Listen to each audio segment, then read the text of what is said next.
Bienvenidos. Les recuerdo que el micrófono está abierto para los comentarios y para que también no sean tan fuertes con la botana que tenemos. ¿Sale? Gracias. Bienvenidos a todos ustedes. Qué grato recordar este tiempo maravilloso y disfrutar su compañía, su tiempo para estar escudriñando las Escrituras. La verdad que no todo el mundo desea aprender. No todos los creyentes desean invertir tiempo para prepararse. Y hace unos momentos platicando con Jorge le decía que es una gran oportunidad poder reunirnos con ese propósito. La medida de nuestra preparación va a definir nuestra estabilidad espiritual. Nos va a permitir crecer y desarrollarnos. La doctrina es lo que nos dice si es correcto o incorrecto, y es vital para nuestro desarrollo como creyentes. Así que bienvenidos a todos ustedes, los presentes, como aquellos que a través de las redes sociales estamos unidos, y es importante reiterar que nuestros comentarios, aportaciones, aquello que nos ilustre es bienvenido, porque eso es el punto, que todos tengamos la oportunidad de ser instruidos. Y la clase tiene o debería tener esa característica de ser o de estar compartiendo juntos esta misma enseñanza. Bien, abre tu Biblia al libro de Mateo capítulo 9 y estaremos leyendo del verso 14 al verso 17, aunque nos vamos a centrar en los versos 16 al 18. Por favor, vamos orando. Recuerden, venimos con tanto peso del tráfico, de las circunstancias, y nuestra mente todavía gira en torno a lo que estuvimos viviendo hace unos minutos, y que el Señor nos ayude para enfocarnos correctamente en aquello que es prioritario. ¿Alguno de ustedes, por favor, puede dirigirnos en oración en voz alta?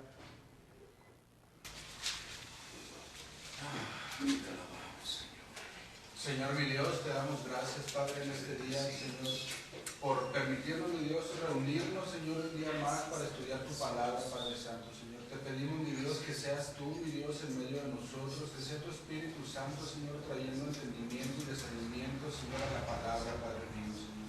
Te agradecemos, mi Dios, por la vida, Señor, y la entrega de nuestro pastor, Padre mío, Señor, para preparar esta clase y para traerla, Señor, a nosotros con gusto, con gozo en su corazón, Padre Santo. Señor, te pedimos, mi Dios, que cuides a las personas que vienen en camino, Padre mío, Señor, que les permitas llegar con bien y con salud, Señor, a la clase, Padre Santo, Señor, y a las personas, mi Dios, que están a través de internet, Padre mío, Señor, propíciales, Padre mío, Señor, un ambiente, Señor, un entorno, mi Dios, a medida, Señor, de la palabra y de su entrega, para que puedan estar atentos, Señor, a la predicación y a la enseñanza, Padre Santo, Señor. Te damos las gracias, mi Dios, en el nombre de tu Hijo Jesús. Amén. Jesús ha estado ahora hablando a las multitudes de judíos. Ya no es el sermón del monte, eso concluimos. Ahora Jesús empieza su ministerio hablando en diferentes lugares, en diferentes escenarios, y ahora está tocando un tema en que hay una pregunta acerca de la ley, y es donde Jesús precisamente coloca esta parábola que tenemos para revelar una verdad espiritual con elementos naturales que deberían ser muy claros. Permíteme leer el verso 14. Entonces vinieron a él los discípulos de Juan diciendo: ¿por qué nosotros y los fariseos ayunamos muchas veces, y tus discípulos no ayunan? Jesús les dijo: ¿acaso pueden los que están de bodas tener luto entre tanto que el esposo está con ellos? Pero vendrán días cuando el esposo les será quitado y entonces ayunarán. Nadie pone remiendo de paño nuevo en vestido viejo, porque tal remiendo tira del vestido y se hace peor la rotura. Ni echan vino nuevo en odres viejos. De otra manera los odres se rompen y el vino se derrama y los odres se pierden. Pero echan el vino nuevo en odres nuevos y lo uno y lo otro se conservan. Jesús es cuestionado acerca de prácticas religiosas. Y es donde emerge precisamente cómo Jesús va disipando, retirando todo aquel sistema que en él se estaba cumpliendo y que ya para sus seguidores y discípulos no tenía nada que ver ese sistema, sino ahora la enseñanza que Jesús estaba colocando debería ser la verdad, la claridad de lo que los judíos solo entendían por la escritura de una manera literal y no alcanzaban a comprender la amplitud del espíritu de la revelación de esas palabras para los cuales Dios les había dado. Y Jesús empieza ahora a colocar ya de una manera más clara, más directa, cuál era el mensaje que él vino a compartir. Es el cumplimiento de la verdad, de las promesas escritas acerca de quién es él. De esta manera entonces nos encontramos con algo que se llama incompatibilidad. Hoy muchas personas utilizan esa frase, incompatibilidad de caracteres. Aquí vamos a hablar de la incompatibilidad de la ley y la gracia. Ese es un tema que necesitas muy claramente entender, porque una gran cantidad de iglesias el día de hoy fomentan la gracia y las obras, una mezcla entre hacer y creer, una condición para alentar en que ambas son necesarias para la salvación. Jesús está enseñando diametral y opuestamente que son dos cosas distintas. La gracia es el resultado del cumplimiento de cada una de las exigencias de la ley y de esa muerte sustituta en la cruz del Calvario para darnos la libertad. Mientras que la ley siempre tiene la constante de mostrar cuál es nuestra condición y hacer o realizar acciones que estén acorde a esa palabra. Jesús entonces está enseñando que hay dos sistemas totalmente opuestos, pero que ambos reflejan la voluntad y la naturaleza de Dios. Pero uno llegaba al clímax de su tiempo.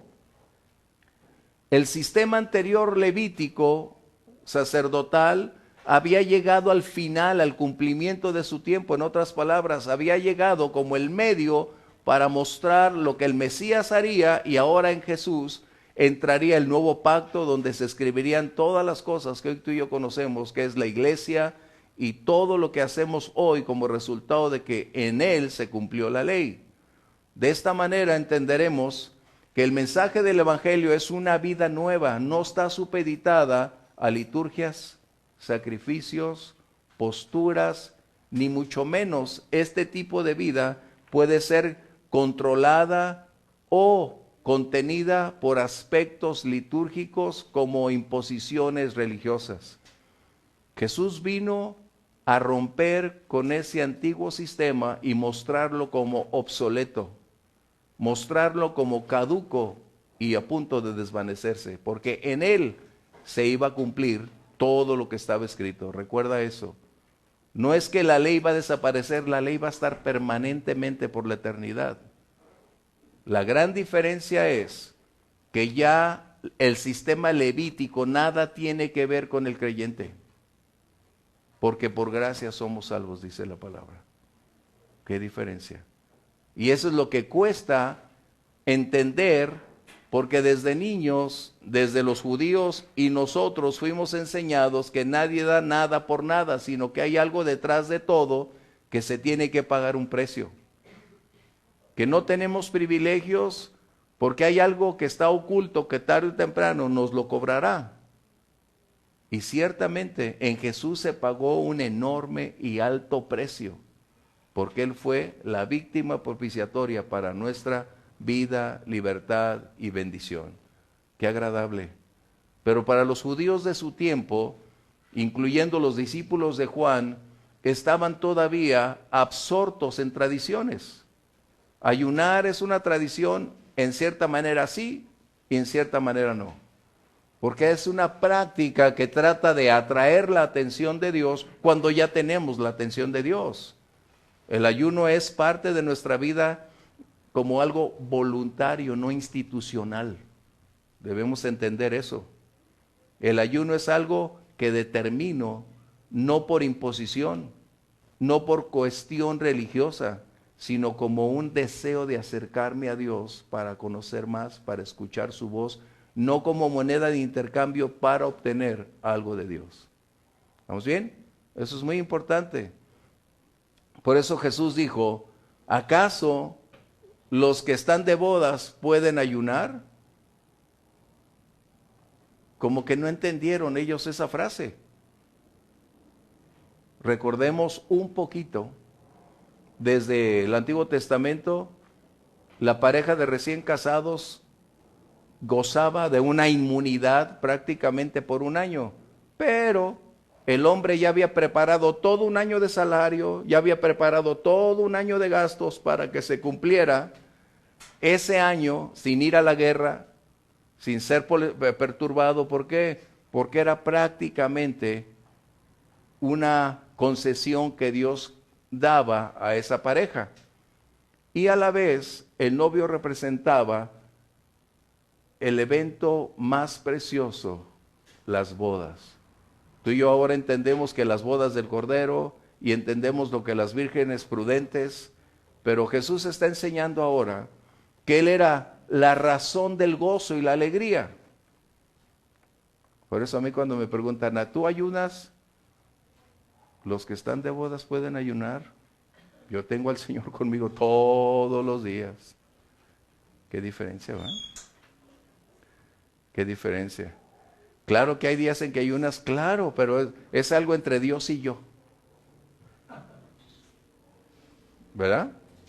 O tú le dices, el Señor dice, cuando ayunes, lava tu cara, ponte guapo y no estés con la cara mustia. Hermanos, no me invites a comer hoy, porque estoy ayunando, por favor, ¿no? Eso es lo que está enseñando bien. Con esto se me pega un poquito mis lentes. Jesús está haciendo entonces una doble ilustración acerca del vestido y de los odres. Y esto para nosotros pareciera como incomprensible porque no le encontramos una relación directa. Pero aquí es donde vamos. Jesús ha venido enseñando acerca de la naturaleza del reino y la de los nuevos discípulos que Él está buscando, o aquellos que van a ser sus discípulos deben entender que hay requerimientos y deben colocar que ya no es la ley la que va a definir su comportamiento ni conducta. En otras palabras, ya Jesús no está alentando ni fomentando que la ley, los sacrificios, las liturgias sean el medio de acercarse a Dios, porque en el Mesías se cumplían todas las promesas que Dios había declarado. No es que Jesús negara la ley, sino que Él es el fin de la ley. ¿Vamos bien? Eso es muy importante, porque luego, entonces, tenemos que estar bajo la ley. Nosotros no estamos bajo la ley, sino bajo la gracia. Y cuando decimos bajo la gracia, es superior a la ley. La ley demandaba cosas, la gracia lo demanda todo. ¿Qué diferencia? ¿Qué diferencia? Eso es lo que demanda la ley. Por eso Jesús cuando mencionaba, ustedes escucharon acerca de tu enemigo, pues yo te digo que ames a tu enemigo. O sea, Jesús ha dado un giro total porque el espíritu de la ley era más amplia de la perspectiva que los líderes o fariseos o maestros estaban enseñando. Y ese es el conflicto o el esquema en el cual los judíos se encontraban, dependientes de una interpretación de personas que querían tener la totalidad de la revelación y realmente eran intereses, posturas acerca de la ley. Vamos adelante. Comentarios, si hay algo que tenemos que decir. ¿Qué está? Sí, Grimaldo. La ley demanda obras, demanda hacer algo. Y la gracia también demanda. ¿Qué demanda? Tener fe. Ah, ¿Que sí demanda? excelente. Es bueno, sí. Mande. La ley es la que nos acerca más a Dios. La ley nos llevó al conocimiento de, mas es ahora la gracia la que nos hace completos delante de Dios. Por eso el apóstol Pablo decía, la ley fue nuestro maestro, nuestro ayo, nuestro intermediario, pero en realidad fue lo que propició que viniera esa aclaración total para entender que el vehículo que Dios usó para la revelación del Mesías es justo ahí donde terminaba el antiguo sistema para establecer la novedad de vida en Cristo Jesús. Gracias, Gloria. Eso es muy importante, que tenemos que colocarnos. Por eso nosotros no guardamos el sábado.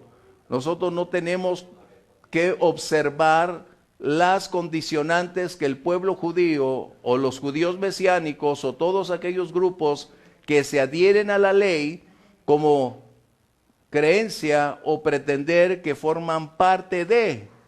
Aquí necesitamos hacer una pequeña pero gran aclaración. La ley fue únicamente para Israel. Ninguna otra nación está bajo la ley. Esa fue una señal entre Dios e Israel. Así que la ley no está para las naciones, sino aquellos que estaban entre el pueblo de Israel estaban obligados a guardar la ley como resultado de estar en el contexto de la nación israelita. Pero nosotros no estamos bajo la ley. Antes estábamos peregrinos y extranjeros al respecto, ¿sí?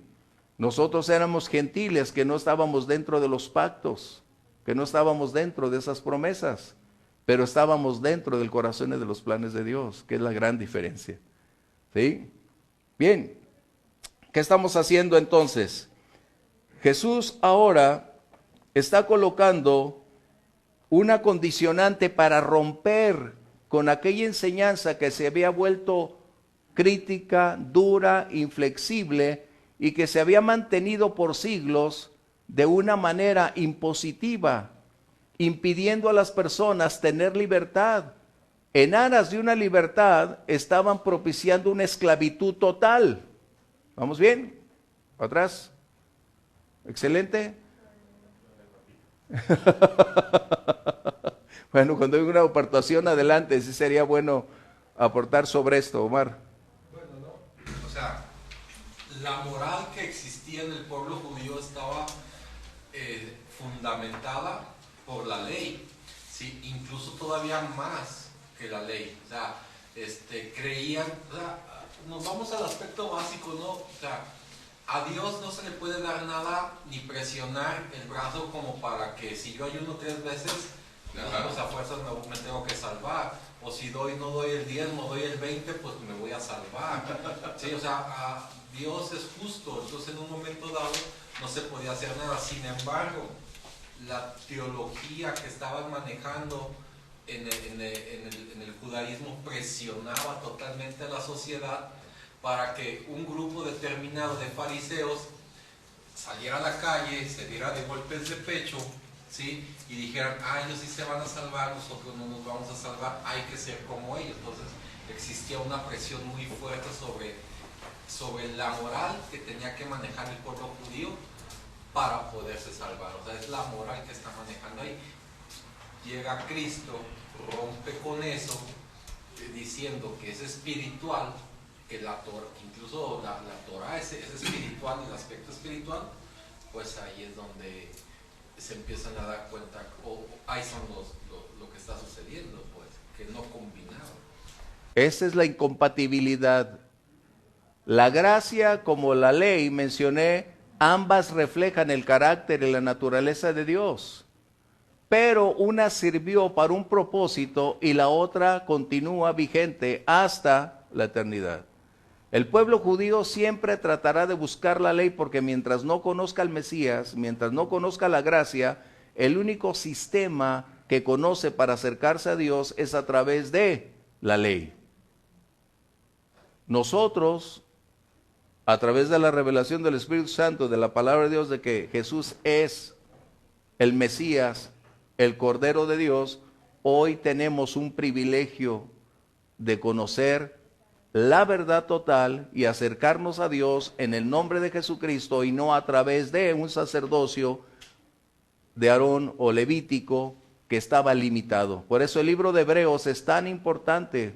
Es uno de esos tratados que habla acerca de lo que fue la ley y lo que es la gracia. Lo que representaban los antiguos sacrificios y lo que representaba el sacrificio de Jesús. Lo que se pretendía con la ley y lo que en Cristo se cumplió. Por eso el libro de Hebreos es un tratado acerca de cómo conocer el Antiguo Testamento y su sistema religioso y cómo aprender que la gracia supera a la ley. Porque la ley es la declaración de la naturaleza de Dios, pero la gracia es el cumplimiento de todas y cada una de esas exigencias que la ley demandaba. Recuerden, la ley no era simplemente la Torá, había más de 600 mandatos o mandamientos o tradiciones que todos los líderes religiosos habían agregado a la ley.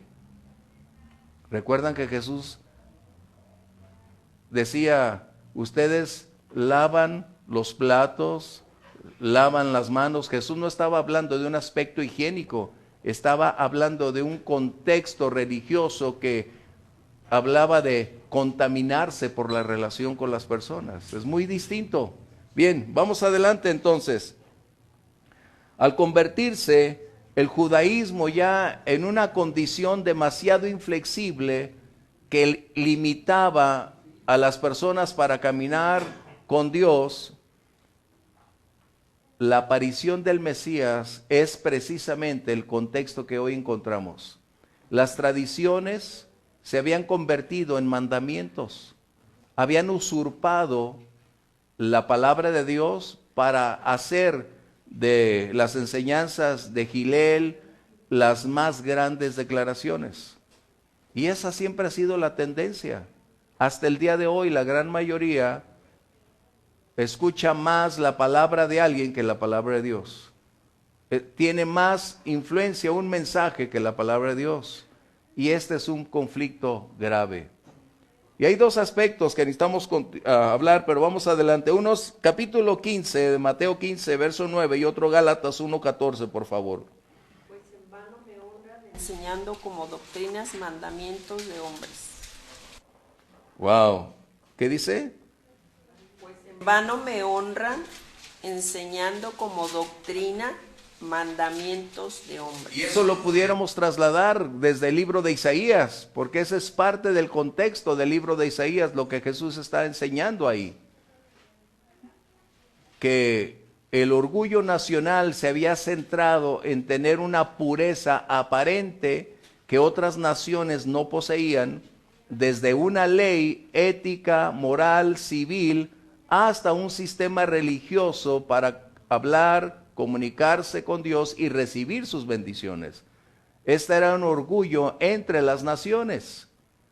Pero llega el momento en que al tergiversar la verdad, la condición personal absorbe lo espiritual y lo antepone para colocar posturas personales acerca de cómo interpretar la palabra y la hace legal, es decir, la coloca como un mandamiento lo que los maestros estaban colocando. Por eso dice Jesús, este pueblo en vano. ¿Por qué? Porque han usurpado o tergiversado la verdad para establecer que los mandamientos humanos son superiores a la palabra de Dios.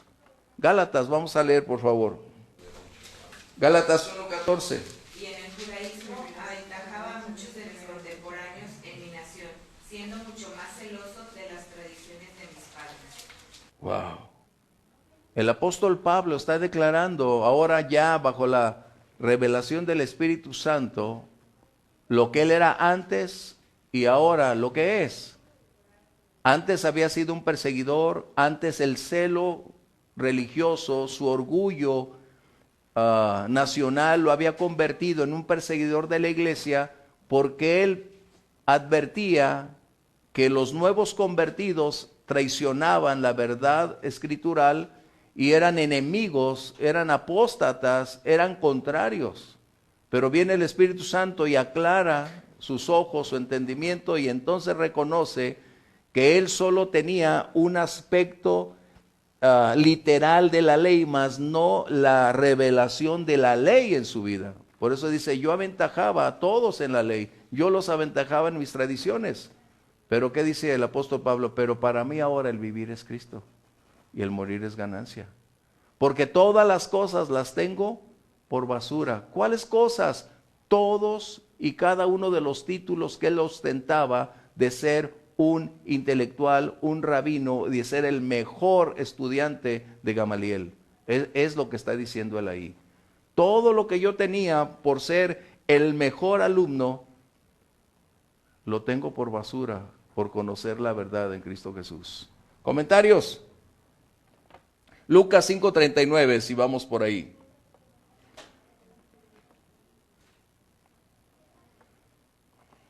Y ninguno que beba del añejo quiere luego el nuevo, porque dice, el añejo es mejor. ¿Qué estaban diciendo? Cuando Jesús expone esta verdad, los judíos dicen, no, más vale malo por conocido que bueno por conocer. ¿Ah? Ese es el dicho que tenemos hoy aquí. Y ellos estaban diciendo, no, nosotros nos quedamos con lo que fue probado por cientos de años. Nosotros decidimos mejor mantener nuestra postura de la ley que escuchar tus declaraciones y caminar con lo que tú declaras. Abrazamos más lo que Abraham, lo que Moisés, lo que los profetas nos declararon. Estamos hablando de algo literal, no del entendimiento total. Y era lo que estaban diciendo. Preferimos tomar lo anterior y lo nuevo desechar. Y es donde Jesús ahora entra para enseñar precisamente esa verdad de qué representaba los odres y el vestido. Qué importante. Por eso son estos antecedentes. Para nosotros no tienen tanta relación. Para el pueblo judío, viendo de cara a Jesús, él tenía que disipar todas sus dudas y establecer la verdad para mostrarles con elementos naturales las verdades espirituales que de otra manera no pudieran comprender. ¿Qué representaba? Sí, Omar. Pero es que sí tienen relación, pastor. Sí, para nosotros tienen. Sí, yo el sábado fuimos padrinos de una sobrina mía. Ajá. Entonces, pues ahí vamos, ¿no? Como católicos, ¿verdad? Pues para no quitarles la fiesta y la niña y todo. Pero, por ejemplo, en asuntos de que hay que rezar y que porque San Luis no sé qué y que el obispo no sé qué y que por intercesión de la Virgen, entonces pues por el perrito que está afuera, por intercesión de él, o sea, nos aventó todo, o sea, entonces yo me quedé callado, ¿sí? Yo no dije nada, no íbamos a echar, pero estábamos al mero frente, ¿no? Sí. Posteriormente, pues no le pareció al padre. Porque también pedía pues que hiciera esto por la Virgen, ¿no? Entonces, en una de esas, yo sonrío cuando habla del pecado original. Dije, pues yo por dentro dije, pues el castigo del pecado es muerte. Si se lo quitan, la niña va a ser eterna, ¿no? Entonces, pues ya le había quitado el pecado original, ¿no? Entonces yo sonreí, y el padre pues ya se empezó a dar cuenta, y hubo otra cosa en la cual sonreí por los dogmas, ¿no? Pero sonreí, no me cargué, no falté el respeto, yo no quería que se cebara el bautismo, ¿no? Posteriormente empieza el dogma, ¿no? Echarle agua a la niña y el padre diciendo cosas en latín, o cosas que de plano no tenían nada que ver con las escrituras, ¿no? Y el evangelio había sido el bautismo de Cristo, o sea, estaba muy claro que Cristo tenía 30 años, o Jesús tenía 30 años en ese momento, Juan el Bautista había cumplido una profecía que venía desde Isaías. Entonces yo pensé que cuando ya lo hubiera echado, ya se acababa el tema, porque tenía que controlar la soberbia. Sí, porque yo sí estaba, porque ya el padre ya me había volteado a ver, sí, y ahí se me ocurrió decir, me siento como Nicodemo, ¿verdad? Sí, porque pues me acordé del pasaje de Nicodemo, del agua, sí, del espíritu. Entonces, y el padre volteó ya enojado, ¿sí? Y cuando yo le dije de Nicodemo, se mostró, y enfrente de toda la gente, entonces yo dije, ya se acabó, ¿verdad? Ya le echó agua, ya la bautizó. Dije, entonces si me dice algo le voy a contestar, no, siguen los santos óleos o no sé qué le pongo. Entonces ya cuando iba a poder hablar con el padre es porque empezó a decirme de cosas, o sea, molesto, de que no le parecía que no fuéramos buenos católicos, que se dio cuenta que no nos persignamos, que se dio cuenta, pues yo tenía ganas de decirle, es que yo no voy a pedir intercesión de ninguna virgen, no voy a pedir intercesión de ningún San Luis, de San Luis Rey, dije, el rey de Francia, y de su sobrino, el obispo. Entonces, o sea, no, pues yo tenía que aguantarme eso de decir, no, pues sí, ¿para qué? Entonces cuando le echó el agua dije, ya voy a poder decir que no voy a poder interceder, no voy a pedir intercesión de ningún santo, ¿no? No, pues siguió el aceite. Entonces, y seguí echándole el aceite y me seguía diciendo que no era buen católico, que estaba muy mal, y yo tenía que mantenerme callado. Todavía subió otra vez al púlpito, los dos al frente, y a todas las personas que le dice a los papás, o sea, a mi cuñado, que había escogido unos malos padrinos. Y yo por dentro dije, pues, o sea, muchísimas ganas de hablar, ¿no? Pero lo que lo enojó fue el comentario, o sea, cuando empezó a criticar, pues yo lo único que dije, me siento como Nicodemo. ¿Ya? Entonces, el pasaje en el que tienes que hacer, que no lo entiende Nicodemo, ¿verdad? Que ¿cómo voy a hacer? Voy a renacer otra vez. Y ya, pues me tuve que aguantar y ya después la moré, porque hay que pagar, o sea, hay que dar una lana al final. Entonces, pues dije, voy a llevarle el dinero yo, ¿no? Y sirve que me disculpo. Y yo ya iba con toda la intención de ir a disculparme, ¿sí? Pero se enojó muchísimo, bueno. Se enojó el padre. Y sí existen los dogmas, o sea, yo que estuve ahí en ese momento, o sea, los dogmas están ahí, ¿sí? O y sea, van a continuar porque forma parte de un escenario donde las personas están sujetas, supeditadas, manipulables a una condición espiritual, pretendiendo o haciéndoles creer que si no hacen estos rituales no van a obtener el favor de Dios. O sea, la religión sustituyendo a la espiritualidad. Es lo que Jesús precisamente me está diciendo, que cómo pretender al vestido viejo colocarle algo nuevo, o cómo a los odres viejos ponerles vino nuevo. Esa es la razón que emerge. No hay que irnos tan lejos, o sea, a mí me sucedió. Aquí lo tenemos. Así que entonces, lo que está haciendo Jesús es manifestar que haya una incompatibilidad y no es posible mezclar la ley con la gracia. Jesús está hablando entonces que sus discípulos necesitan tener una perspectiva más clara, que en él se cumplirían todas las exigencias de la ley para no haber más sacrificios. En él sería uno solo y para siempre, dice el libro de Hebreos, capítulo 9, un solo sacrificio y para siempre. Jesús está colocando entonces que no puede ser una vida confeccionada o colocarle un parche o hacer una simple adición a su conducta, a su temperamento por observar una condición religiosa. Jesús está hablando que hay una diferencia entre nacer de nuevo y continuar practicando una religión. Es muy distinto. Por eso Efesios 2, 8, 9 y 10 que dice, vamos a verlo, y Gálatas 2, 16 por favor. ¿Por qué? Porque Jesús está comparando dos naturalezas, dos tipos de conducta. Y la naturaleza de la ley, recordemos, la ley no posee un poder transformador. La ley nunca dio una vista de salvación. La ley exigía que el comportamiento debería ajustarse a las normas preestablecidas para caminar en obediencia a Dios, mas no como salvación. Y Jesús, cuando habla con su pueblo, en él está cumpliéndose lo que las palabras estaban diciendo. Desde Juan el Bautista dijo: he ahí el Cordero de Dios que quita el pecado del mundo. ¿Sí? Vamos a ver Efesios 2, 10, bueno, 8, 9 y 10 dice: porque por gracia, alguien que lo tenga por favor.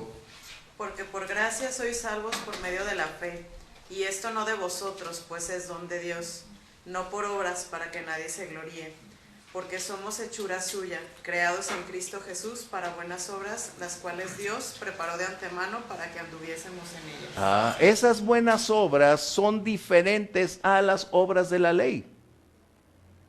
¿Qué diferencia? ¿Dónde la encontramos?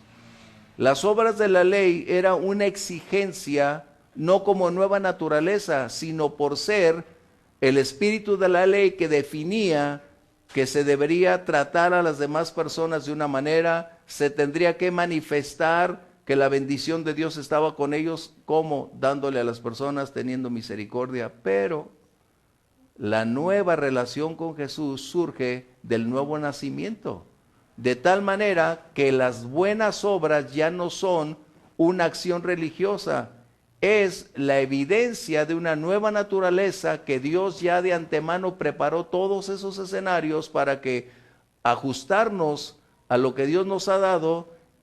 Nuestra vida será una evidencia de que somos nuevas criaturas porque vamos a caminar en esa nueva modalidad que Dios anticipadamente preparó.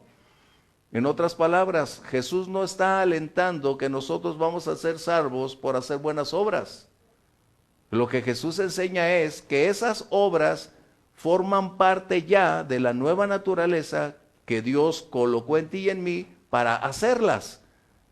¿Cambiamos bien? Vamos a ver el otro. Gálatas 2:16, por favor. Sabiendo que el hombre no es justificado por las obras de la ley, sino por la fe de Jesucristo.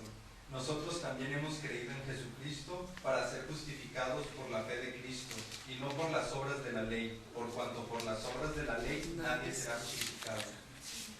Siempre la ley fue muy clara.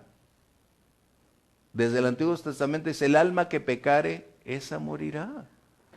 Esa siempre fue una declaración, pero la manipulación y la falta correcta o la incorrecta enseñanza de los sacrificios permitía a muchas personas creer que el hacer, el dar, el desprenderse sería ganar favor divino para tiempos críticos. Qué difícil. Esto es una de las enseñanzas que hasta el día de hoy perdura. La iglesia cristiana en ocasiones tiene la tendencia de mezclar la ley y la gracia. Y debemos tener mucho cuidado. La iglesia siempre debe ser fiel al mensaje del Evangelio. Somos salvos porque el sacrificio en la cruz del Calvario ya se pagó. No tengo nada que agregar. Jesús me libertó, Jesús me salvó y por su gracia salvo soy. Mi nombre está escrito en su libro porque Él lo escribió, no porque yo me lo gané. ¿Qué diferencia? ¿Qué diferencia? ¿Sí? Es importante entonces que nosotros entendamos dos palabras que Jesús coloca en esta condición de usar lo viejo y lo nuevo. La primera, hablando de viejo, es una palabra que está hablando de antiguo, gastado por el uso. Fíjate bien, Jesús está dando por cancelado en su vida el antiguo pacto. Por eso, cuando Jesús está en la que llamamos la Santa Cena, ¿recuerdas la última cena con sus discípulos que dijo: esta es la copa del nuevo pacto en mi sangre? Porque en él se concluía todo lo que se había escrito de él. Jesús ya lo había dicho, porque todo lo que está escrito de mí se tiene que cumplir, lo había dicho, y en él se cumplía. Por lo tanto, el antiguo sistema llegaba a su conclusión. Y déjame decirte, hasta el día de hoy, después del año 70, donde Tito Vespasiano llegó a Jerusalén y destrozó el templo y todo lo que en él había, no hay sacrificios de animales para acercarse a Dios del pueblo judío. No lo hay. Qué tremendo. La pregunta es, ¿cómo creerán o qué harán? Porque para ellos era el sacrificio el medio de intercambio entre el cielo y la tierra. Y desde el año 70, cuando el general Vespasiano ingresó, Jesús ya lo había declarado en Mateo 24 al 26, donde dice, porque no quedará piedra sobre piedra. Jesús estaba hablando precisamente del año 70. Y ahí es donde concluye una vez más el sistema sacerdotal y no se vuelve a colocar. Aunque hoy ya la nueva generación judía ya está, de hecho ya tiene la vaca roja, que es una vaca especial para los sacrificios. El sistema levítico ya está prácticamente a punto de ingresar porque la escuela del sacerdocio ya llegó a concluir con varios graduados en Jerusalén. Y están esperando el momento en que se vuelva a instaurar ese sacrificio. Para ti, para mí será el decir, el Señor está a la puerta. Estamos por ver eso. Cuando se instaure una vez más el sacrificio es porque tú y yo ya no estamos aquí. Porque el anticristo lo interrumpirá en Jerusalén a los 3 años y medio de su pacto. Qué tremendo. Así que estamos a las puertas por ver eso. Bien, no me voy a ir más lejos. Esta palabra entonces dice, Jesús la utiliza, recuerden, las palabras que el Señor o los profetas o los escritores de la palabra no usaron palabras simplemente por tenerlas. Su propósito era dar justamente el significado en su contexto correcto para conocerlas. Para el judío, escuchar esta palabra en hebreo, en arameo, representaba un problema, porque ellos estaban entendiendo que la ley era eterna y Jesús está mencionando que ya había llegado a su final. ¿Por qué? Porque en él se estaban cumpliendo todos los escritos para poder decir, esto ha quedado atrás y ahora empezamos con lo nuevo. ¿Sí? La otra palabra que tenemos que él utiliza para decir nuevo es neos, es decir, recién creado, recién hecho. Es como decir pan recién salido del horno, ¿no? Por usar un término, cuando tú puedes decir, el pan de la mañana ya está frío. De hecho, cuando yo voy en la mañana al virote, yo voy en cuanto llega así calientito, sabroso, así que todavía te quema. Eso, por eso lo puedo decir, está recién hecho, ¿no? Bueno, no les voy a decir que les va a dar hambre, pero eso ahí sí lo podemos decir, ¿sale? Así que Jesús entonces utiliza en su ámbito local lo que las personas conocían. La tecnología de conservación de alimentos o de bebidas en el Antiguo Testamento no era similar a la que nosotros hoy poseemos.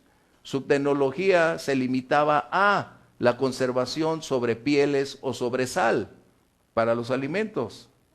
Y en este caso, el vino, que era muy popular, era conservado en piel de cabra o de otros animales precisamente para preservarlo. ¿Por qué?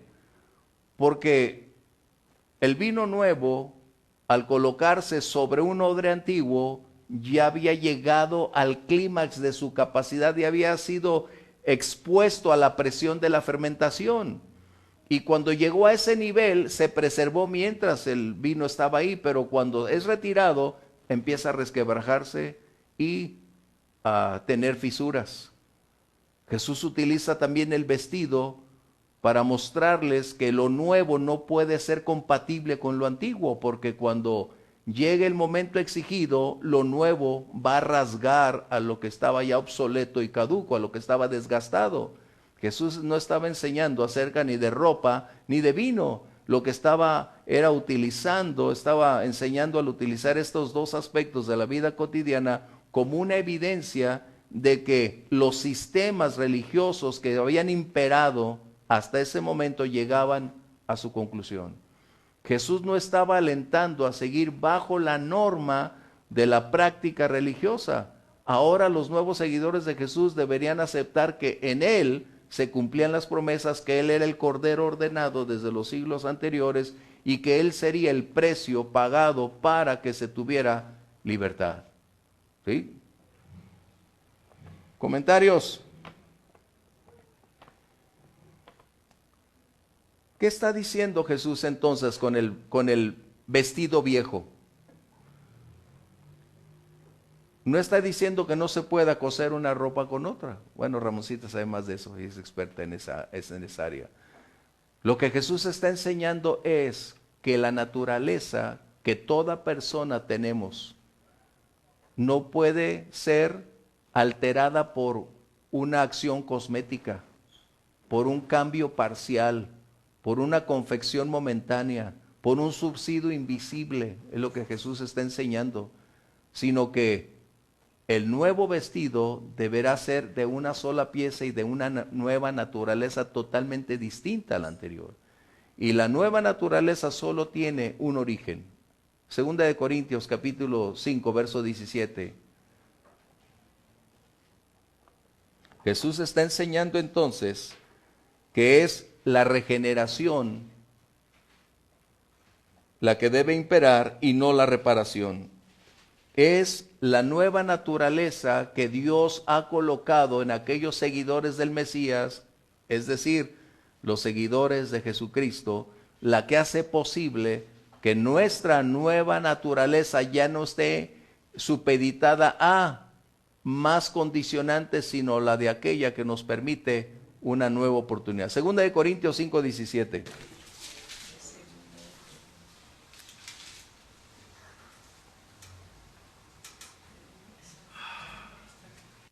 De modo que si alguno está en Cristo, nueva criatura es, las cosas viejas pasaron, y aquí todas son hechas nuevas. Wow, dice, todas son hechas nuevas, es decir, no hay que hacer una mejoría en el carburador, no hay que hacer un cambio de repuesto en la bomba de gasolina, no, está hablando de un nuevo auto, es decir, de una nueva persona que nosotros no nos hemos esforzado por hacerlo, sino que el Señor hizo posible cuando tú y yo reconocimos que Jesús es el Señor y Salvador de nuestra vida. Cuando eso acontece, la vida del Espíritu ahora en nosotros es una realidad. Recordemos, Dios no ha terminado conmigo ni contigo, seguimos en ese proceso. Pero es la vida del Espíritu la que estamos hoy cada día tratando de continuar manifestando, porque es lo que impulsa nuestra vida cada día. Por eso nuestra vida, conducta, comportamiento estará reflejando solo dos cosas: o caminar con Jesús o la que teníamos antes sin Jesús. Son dos tipos de condiciones. Bien, así que el vestido, ¿qué estará ilustrando? Jesús está ilustrando la naturaleza externa, lo visible, aquello que puede ser determinado, evaluado, juzgado. Jesús está mostrando entonces que nuestra conducta, palabras, relaciones, prioridades, todo es aquello que se va a evidenciar. Ese es lo que representa el vestido viejo. Lo que está externamente, lo que se ve. Qué importante. ¿Por qué? Porque a menos que no tengamos una nueva naturaleza, no podremos cambiar lo que todo el mundo conoce de nosotros. La nueva naturaleza hará un cambio a veces gradual, a veces intenso, a veces total, pero Dios estará haciendo visible que la vida del Espíritu es una realidad que supera lo natural. ¿Comentarios? La ley no tiene la capacidad de transformar vidas, recuerden. Por eso todas las personas que se ajustan a ese sistema, se convierten en esclavos de normas, de liturgias, pero su vida sigue estando tan vacía, tan carente, porque no hay un poder que supere su situación.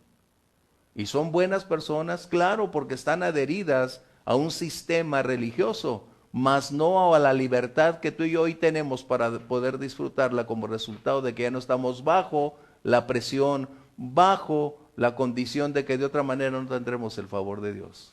¿Sí? ¿Comentarios? ¿Aportaciones? Así que entonces, la fe genuina que debería revelar el pueblo judío como los nuevos creyentes es la misma naturaleza que Dios demanda por lo que Él es. Acompáñame, Deuteronomio 7:6. Otro, por favor, Isaías 35:8. Otro, 1 Tesalonicenses 3:13 y Hebreos 12:14, por favor. Recuerda que el libro de Deuteronomio es prácticamente el resumen de toda la Torá. Es la expresión de un recordatorio constante a un pueblo que está a punto de entrar a la tierra prometida. Deuteronomio es la recopilación en diminutivo, añadiendo promesas, añadiendo directrices para la nueva generación que va a obtener la tierra que fluye leche y miel, y les hace un recordatorio constante y permanente de quiénes son y cómo deberían ser y cómo deberían comportarse. Deuteronomio 7:6, por favor.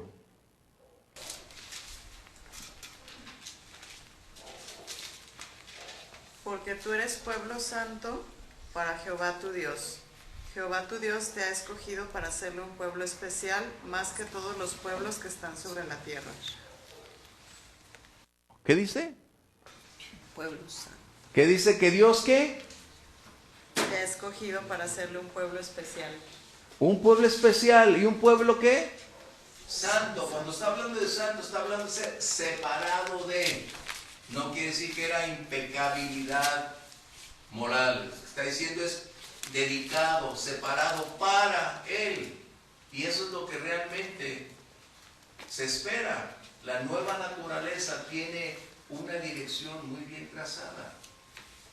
Que en nosotros el Espíritu Santo produce el querer y el hacer.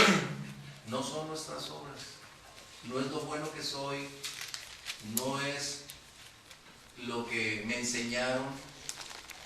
Es lo que Dios produce en mí, lo que he recibido y lo que he estado dispuesto a hacer por amor a Dios. Vamos a ver Isaías 35:8. Y habrá allí calzada y camino, y será llamado camino de santidad. No pasará inmundo por él, sino que él mismo estará con ellos. El que anduviere en este camino, por torpe que sea, no se extraviará. Esa es la demanda de Dios siempre. Ustedes son un pueblo especial. Los he elegido para ser distintos al resto de la sociedad. Ustedes son la sal, ustedes son la luz, ustedes son la esperanza de gloria, es decir, Cristo en ustedes, la esperanza de gloria. Eso es lo que está diciendo. ¿Por qué la iglesia hasta el día de hoy vivimos en un mundo crítico, donde se tergiversa la verdad, donde se aplaude la maldad, donde se premia la incongruencia? Pero un creyente debe aprender a vivir en medio de su sociedad sin ser contaminado por lo que está en el entorno, porque no vivimos por los intereses del mundo, sino por nuestros principios y convicciones emanados de esa nueva naturaleza que el Señor ha puesto en nosotros. ¿Sí? Vamos a ver la siguiente, 1 Tesalonicenses 3:13, por favor.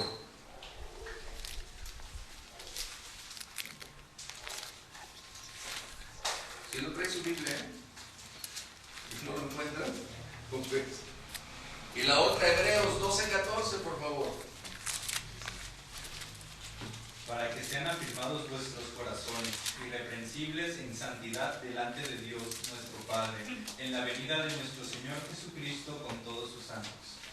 Para que nuestro corazón sea afirmado en esa decisión de separarnos voluntariamente para Dios. En el libro de Evangelio de Juan, capítulo 17, Jesús oró por nosotros. Oró por los suyos y oró por aquellos que iban a creer a través de la predicación del Evangelio para que fuésemos de igual manera en ese mismo sentir. Hebreos, por favor. ¿No? Seguid la paz con todos y la santidad, sin la cual nadie verá al Señor. ¿Por qué? Dios sería injusto si nos pidiera algo que no previamente ya colocó en ti y en mí. O sea, Dios ya en nosotros con su nueva naturaleza ya despertó un potencial enorme para caminar cada día tomados de su mano. Nosotros determinamos en qué nivel nos dedicamos o nos separamos para Dios. Pero Él está diciendo que ciertamente nuestra vida puede tener altibajos, pero debe haber una constante para llegar al final. Pero como no sabemos el día ni la hora, tenemos que tener por norma, bueno, Norma, la esposa es de Omar allá, pero debemos tener por regla que nuestra vida debe ir en una línea de separación que llamamos santidad para Dios. ¿Sí? En otras palabras, el haber un precio tan alto pagado por nosotros en la cruz del Calvario no nos da un fuero para pecar. No es un aliento para que vivamos o hagamos lo que queramos. La nueva naturaleza dice cuál es la directriz. Y realmente no es un sacrificio porque Dios lo hace todo. ¿Va? Dios lo hace en nosotros. Por eso dice, Dios produce el hacer y el querer. ¿Sí? Bien, adelante. El vino nuevo. Jesús habló del vino nuevo. ¿Qué representa el vino nuevo? Está hablando de la naturaleza interna, aquello que gobierna, aquello que conduce. El vino muchas veces se ha colocado como un símbolo del Espíritu Santo en el Nuevo Testamento, porque desde Hechos 2 que ya vimos, cuando descendió el Espíritu Santo, toda aquella multitud reunida decía, estos están ebrios. Efesios dice, no os embriaguéis con vino, sino antes sed llenos del Espíritu Santo. Y no es que el Espíritu Santo sea vino, simplemente a veces es relacionado como lo que gobierna. La diferencia del alcohol es que inhibe la razón y tiene el control sobre la persona. Y cuando el Espíritu Santo viene a la vida de nosotros es para darnos vida, libertad, fortaleza y tenemos el control de todas las cosas sobre nosotros. ¿Qué diferencia?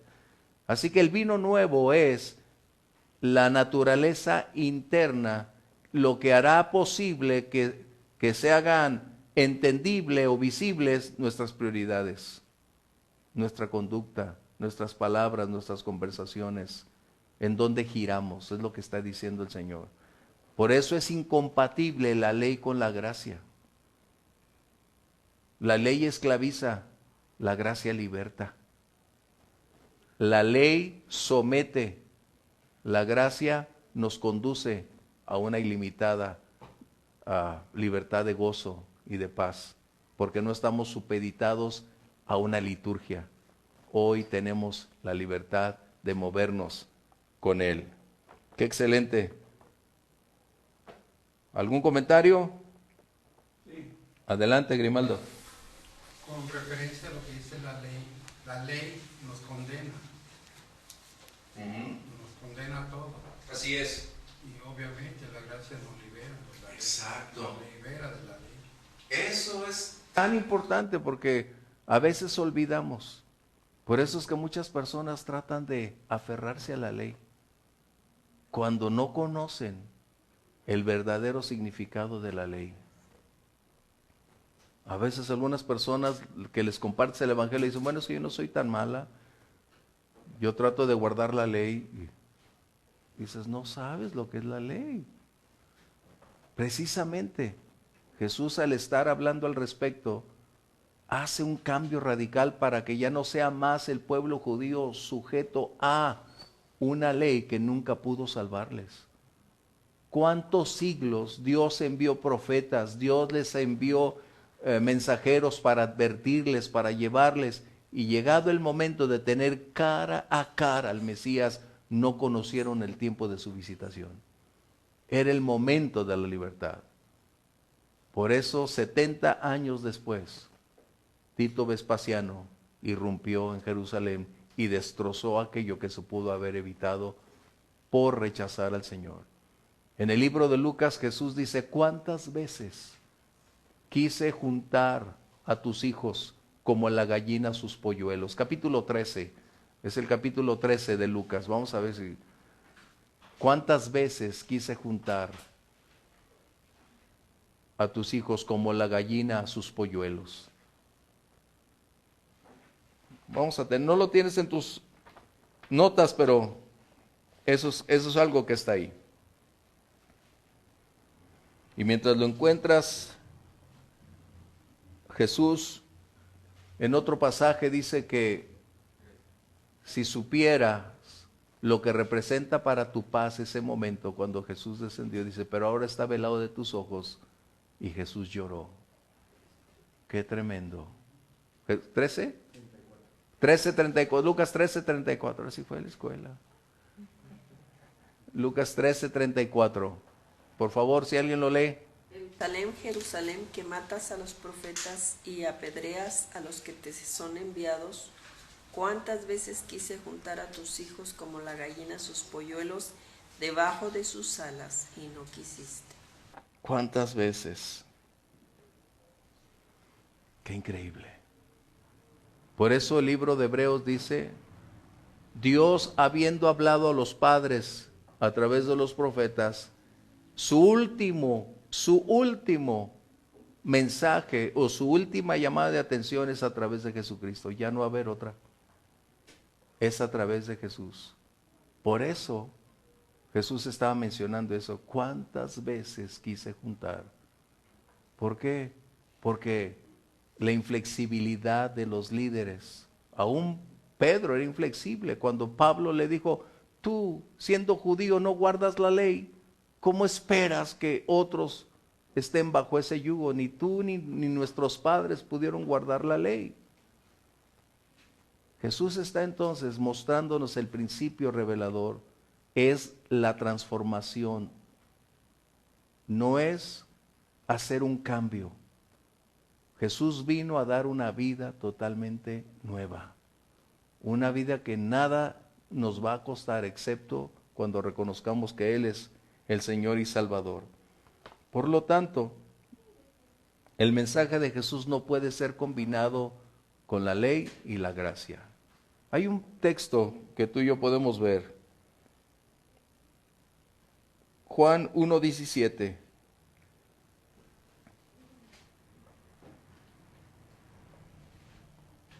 Ahí sí alguien lo tiene. Porque hay otro que es Marcos 7, 6 al 10. A ver, nada más para que me recuerden cuál es. Pero Juan 1:17.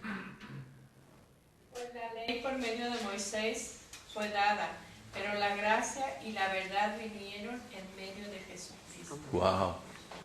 Moisés fue el medio a través del cual Dios reveló a su pueblo todas las demandas, las exigencias de cómo sería ese pacto regulatorio con Israel. Pero Moisés no proveyó salvación.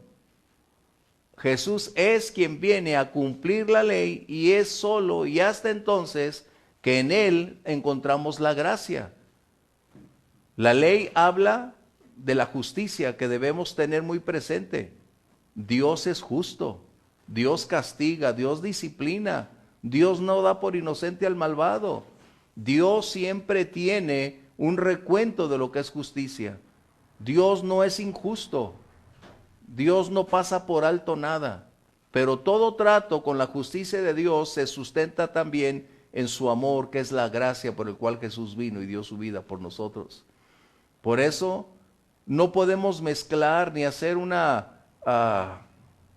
solidificar obras y gracia. O caminamos en la gracia o rechazamos la gracia y nos sometemos a la ley. Por eso el apóstol Pablo dice que quienes abandonan la gracia es porque decidieron abrazar la ley. En otras palabras, lo dijo al revés. Cuando deciden abrazar la ley, de la gracia han caído, dijo el apóstol Pablo. Nosotros ya no vivimos bajo ese sistema. Hoy tenemos vida nueva. Gracias, Dios. Hay dos textos, Mateo 5:17 y otro Romanos 10:4 para concluir.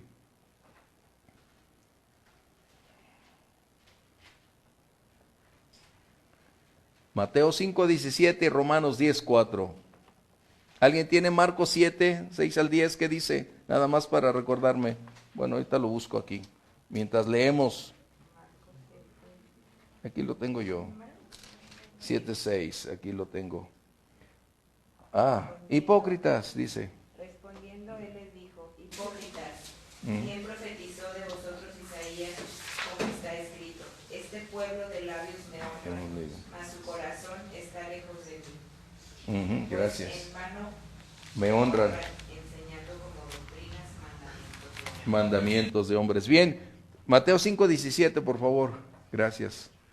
No penséis que he venido para abrogar la ley o los profetas. No he venido para abrogar, sino para cumplir. Esa era la razón. Ese era el propósito fundamental, que los judíos no alcanzaban a entender porque se oponían a reconocer la deidad del Mesías. Ese era el problema prioritario. Sin reconocer que Jesús es el Mesías, ¿cómo obtener libertad? ¿Cómo ser salvos? Mejor decidían aferrarse a su sistema caduco, vetusco, que abrir las puertas para que la gracia les inundara. Ese es un principio que hay. Cuando la verdad te hace libre, ya no hay más que hacer. Pero cuando la ignorancia nos limita, somos esclavos de quien tiene el control. Wow. Romanos 10:4. Dice, porque el fin de la ley es Cristo para justicia a todo aquel que cree. ¿Cuál es la razón de cumplir la ley de Jesús? Justicia, para presentarnos justos delante de Dios. Ese es el punto. El sacrificio en la cruz del Calvario cumplió con todas las normas, con todas las exigencias. Dios estuvo satisfecho. De esta manera no hay más que agregar. Ya no hay que usar vestidos viejos. Ahora es una vestidura nueva. Ya los odres antiguos no pueden ser usados para mezclar antiguo y lo nuevo. Todo debe ser lo nuevo con lo nuevo. Por eso, hoy los creyentes no tenemos que estar atrapados en liturgias, religiosidades, prácticas, sacrificios y una enorme cantidad de condiciones. Hoy nos acercamos con libertad al trono de la gracia en el nombre de Jesús y nuestra comunión con el Padre es gloriosa. ¿Sí? ¿Comentarios antes de irnos? ¿Comentarios? Sí, gracias, Ramoncita, gracias. Gracias, Ramoncita. Bien. Segunda de Timoteo 1:10 para que ya... No, era el último, pero ahorita me acordé por lo que dijiste de la clase. Segunda de Timoteo 1. Conociendo esto que la ley no fue dada. Ajá, ¿es qué? ¿Es 9? 9. Gracias. Conociendo esto que la ley no fue dada para el justo, sino para los transgresores y desobedientes, para los impíos y pecadores, para los irreverentes y profanos, para los parricidas y matricidas, para los homicidas, para los fornicarios, para los sodomitas, para los secuestradores, para los mentirosos y perjuros, y para cuanto se oponga a las palabras. ¿Tan largo está ese versículo? No, el 1:9 dice, quien nos salvó y amó con llamamiento santo, no conforme a nuestras obras, sino Por eso dije, tan largo está. Para eso se hizo la ley. Pero yo dije que lo lea porque esa es la ley. Bueno, como dice, nos damos cuenta. La gracia nos ha alcanzado. El milagro más grande que tú y yo tenemos es que el Señor nos ha permitido conocerlo. Y ahora la misión que tenemos es a otros compartirles ese regalo, decirles de su amor. Que el Señor nos ayude. El jueves estarán por ahí los hermanos asistiendo, así que estaremos orando. Bien, vamos a orar para despedirnos. Gracias, Dios, por permitirnos hoy entender un poquito más el porqué de esa parábola de vino nuevo y retirar lo viejo de nuestra vida.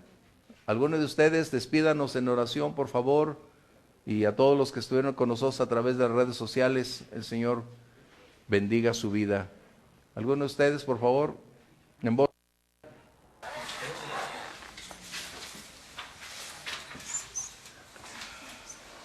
Padre, te damos muchas gracias, Dios, por la oportunidad que nos das de estar aquí, Señor, y seguir aprendiendo, Dios, de ti, seguir creciendo en ti, Dios. Padre, te damos gracias por el recordatorio, Dios, que no es por obras, Dios, porque tú ya hiciste todo, Dios, sino que es por gracia, Dios, que podemos seguir avanzando, Dios, y hacer las buenas obras que tú nos has llamado a hacer, pero por agradecimiento, Dios, no por esperar algo, Dios. Te doy gracias por cada uno de los que estamos aquí, Dios. Te pido que esta palabra caiga en tierra fértil, Dios, y que podamos dar frutos, Dios, en nuestro día a día, Dios.